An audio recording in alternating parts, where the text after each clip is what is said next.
असलम मौली साहब, बहुत शुक्रिया। अब ज़ाहिर है काफ़िले निकलना शुरू हो गए हैं मुख्तलिफ शहरों से। इस्लामाबाद में पड़ाव आप लोग कह चुके हैं कि कल राशिद सुमरू साहब से भी हमारी बात हुई तो वो कहते हैं कि धरना होगा। वफाकी वज़ीर दाखिला कहते हैं धरने की कोई परमिशन नहीं है, अगर धरना दिया गया तो गिरफ्तार किया जाएगा। क्या कहेंगे? वफाकी वज़ीर दाखिला साहब बहुत कुछ कहते रहते हैं, उनकी हर बात को ना आप सुना करें।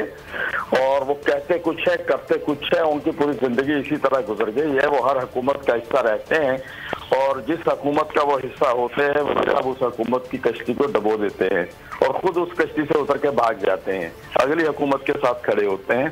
इस दफा बदकिस्मती ये है कि आइंदा आने वाले लोग जो हैं उनको कोई भी घास नहीं डाल रहा है, जिसकी वजह से शोर ज्यादा बचा रहे ताकि उनकी कोई कीमत बन जाए, उनकी कोई। लेकिन अथॉरिटी है उनकी, आपके पास परमिशन नहीं है धरने की।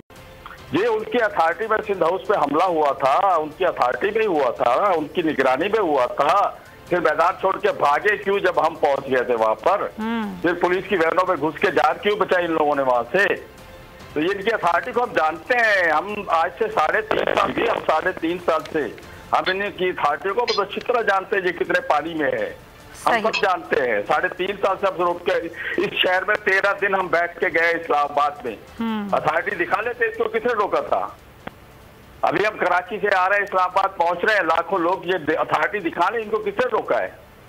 ये किस तरह की बातें करता है? ये तो इस कश्ती को डुबोने वाली बात करता है। जो वज़ीर दाखिला होता है वो कंप्रोमाइज की बात करता है, मामला को सुधारने की बात करता है। ये तो मामला को बिगाड़ रहा है। इमरान खान के ताबूत में आखिरी चले ठीक है, लेकिन सारे एनओसी जो मिला है उसमें धरने की परमिशन नहीं है, इजाजतनामा तो लेना पड़ेगा पॉइंट। लेकिन मैं चाहूंगी कि जमील फारूकी से भी जरा बात करें। जमील, क्या लग रहा है आपको ये आज का दिन यानी कि वीकेंड, सैटरडे एंड संडे, कल का दिन, क्या कोई सियासी तसादुम देख रहे हैं आप? देखिए, सियासी तसादुम तो पिछले 3.5 साल से चल रहा है और पाकिस्तान की जो सियासत है उसके अंदर इस तरह के मामलात को आप नज़रअंदाज नहीं कर सकते हैं। लेकिन गेम इस वक्त या खेल इस वक्त फाइनल राउंड में दाखिल हो चुका है और जो लोग ये समझ रहे हैं कि खान साहब तो ऑलरेडी लूज़ कर चुके हैं, उन्हें अब घर चले जाना चाहिए, उनकी भी खाम ख्याली है। और खान साहब की काबीना के अंदर बैठे हुए जो लोग ये समझ रहे हैं कि इतना बड़ा जमे गफ़ीर अगर अपोजिशन की मुख्तलिफ लॉन्ग मार्चेस का इकट्ठा हो जाएगा इस्लामाबाद में तो ये कुछ नहीं कर पाएगा, तो ये दोनों तरफ से खाम ख्याली है। सबसे अहम जो चीज़ है खान साहब के एंड के ऊपर, जिसको यानी वो कहते हैं ना कि all eyes on Imran Khan पार शो 27 मार्च का, उसकी वजह सिर्फ ये है कि उसमें वो कुछ बड़ा करने जा रहे हैं। सबसे पहला सरप्राइज, मैं बड़ा सरप्राइज हुआ गुज़िश्ता 1-1.5 हफ्ते से मेरे पास जो बिल्स आ रहे थे उसके ऊपर 1,000-1,500 हज़ार रुपए का रिलीफ बाकायदा लिखा हुआ आ रहा है कि प्राइम मिनिस्टर की जानिब से। पिछले महीने से उन्होंने शुरू कर दिया था। दूसरा बड़ा सरप्राइज जो हम देख रहे हैं, मतलब जिनकी 3 सीटें हैं, जिनकी 5 सीटें हैं, वो अभी तक ये डिसाइड नहीं कर पाए कि वो इत्तेहादी हैं या नहीं हैं, वो अपोजिशन के साथ हैं या नहीं है, वो गवर्नमेंट के साथ चलेंगे या नहीं चलेंगे। तो ये नर्व्स गेम है। आखिरी दिन, आखिरी बॉल पे जाकर पता चलेगा कि सिक्सर किसने मारा है और किसको मात हुई है और किसकी जीत हुई है। जीत और मात में ये हमें जहन में रख लेना चाहिए कि अगर अपोजिशन हारती है तो बड़ा ब्रूज लेके हारेगी। आई मीन उनको बड़ा एक जख्म लगेगा। और अगर पीएम अपनी कुर्सी बचा भी पाते हैं तो वो इससे ऐसे आसानी से सेल थ्रू नहीं कर पाएंगे, उनको भी बड़ा जख्म लगेगा। खेल की बात ऐसे नहीं होगा कि इतनी आसानी से वो इससे निकल पाएंगे। आखिरी गेंद तक खेल जाएगा और एम्पायर का किरदार कितना अहम होगा इसमें? देखें, बात अंपायर की तो हम बाद में करेंगे, पहले तो तुरब के पत्ते की बात कर लेते हैं ना। सबसे बड़ा तुरब का पत्ता यही है कि इत्तेहादी किसके साथ जाएंगे, उसके बाद जो मुनहरिफीन है उनमें से कौन वापस आएगा और कितने लोग मुनहरिफ होंगे, ये बड़ा इंपॉर्टेंट होगा। और डी डे पे, यानी मेरी नजर में डी डे इसलिए है क्योंकि प्राइम मिनिस्टर कह चुके हैं कि मैंने जलसे के दिन बड़ा ऐलान करना है, या जिस दिन तहरीक अदम एतमाद पर वोटिंग होगी उस सुबह को बड़ा ऐलान करना है। तो वो बड़ा ऐलान क्या हो सकता है? तो ये सारे कार्ड्स जब खुद हुकूमत और अपोजिशन इस्तेमाल कर चुकी होगी तो बाद में हम बात करेंगे कि अंपायर क्या है और क्या कर रहा है। अच्छा ठीक है, सही है। अब ये ज़ाहिर इत्तेहादियों का फैसला बड़ा अहम है और वो कब करते हैं, क्योंकि उन्होंने भी अभी तक मामले को लटका के रखा हुआ है। बैरिस्टर साहब, क्या आपको वाकई लगता है कि आपके पास सरप्राइज से पहले हुकूमत के पास बड़े सरप्राइजेज हैं अपोजिशन को देने के लिए?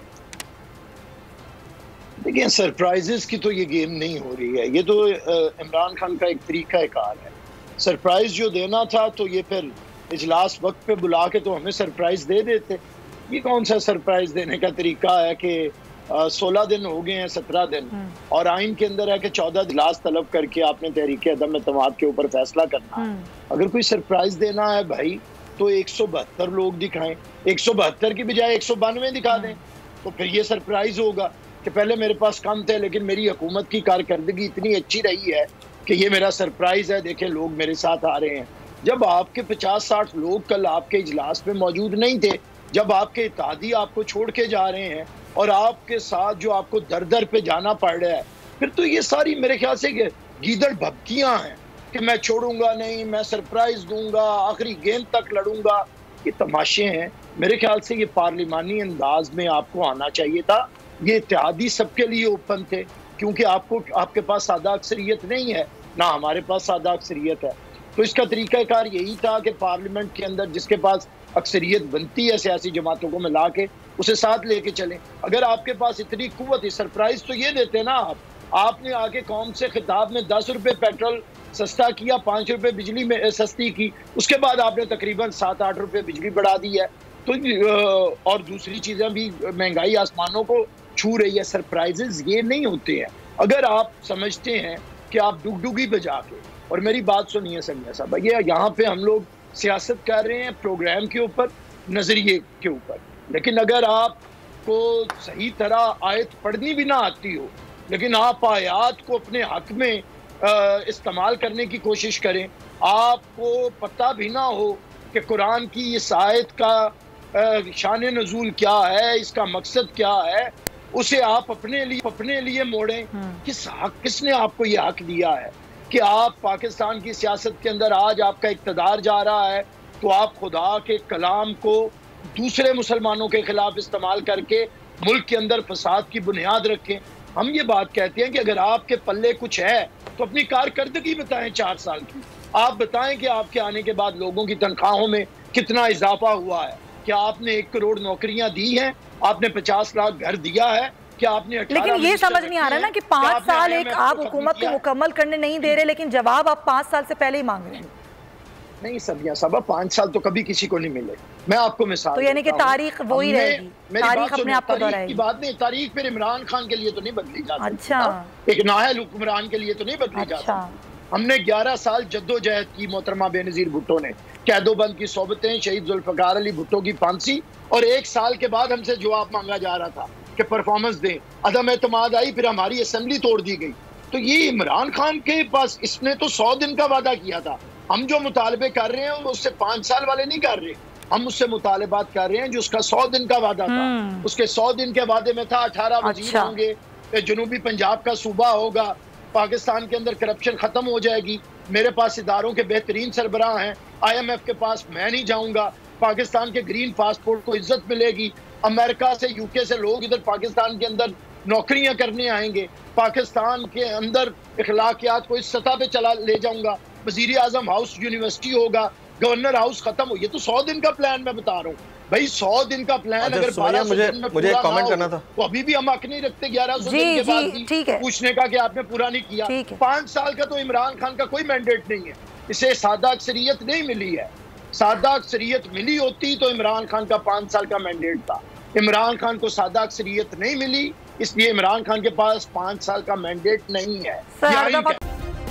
सब्सक्राइब करें और बेल दबाएं ताकि कोई खबर रह न जाए।